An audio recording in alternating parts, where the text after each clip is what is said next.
جب ابو ہریرہ رضی اللہ تعالیٰ عنہ کی موت کا وقت قریب آیا،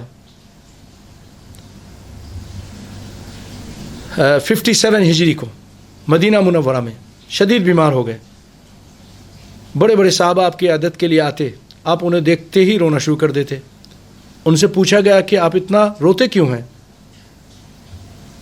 تو آپ کی بڑی خدمات ہیں. فرمایا مجھے یہ غم نہیں کہ میں اس دنیا سے جا رہا ہوں، مجھے یہ غم ستا رہا ہے کہ زاد راہ بہت کم ہے، سفر بڑا طویل ہے، کٹھن ہے، جنت اور جہنم کے دوراہے پر کھڑا ہوں، پتہ نہیں کس طرف دھکیل دیا جاؤں.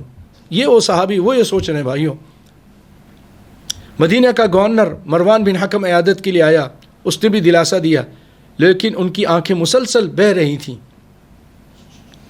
سیدنا ابو ہریرہ نے اپنے اہل خانہ کو وصیت کرتے ہوئے فرمایا مجھے اس طرح کفن دینا جیسے رسول اللہ کو کفن پہنایا گیا، اور مجھے جلد دفنانے کا اہتمام کرنا، میری قبر پر خیمہ نصب نہ کرنا، میرے جنازے کے پیچھے کوئی آگ لے کر نہ چلے.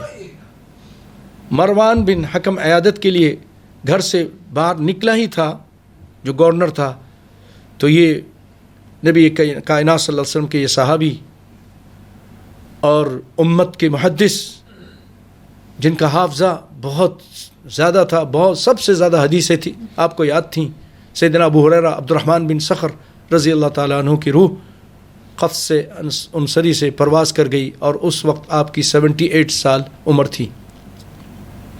اللہ تعالیٰ ان سے راضی ہو، اور اللہ تعالیٰ ہمیں نبی کائنات صلی اللہ علیہ وسلم کے سارے صحابہ اور ابو ہریرہ اور اس کے علاوہ دیگر سارے صحابہ سے محبت کرنے کی توفیق عطا فرمائے، اور ان کی اچھی باتوں پر عمل پیرا ہونے کی توفیق عطا فرمائے. وآخر دعوانا ان الحمد للہ رب العالمین، والسلام علیکم ورحمۃ اللہ وبرکاتہ.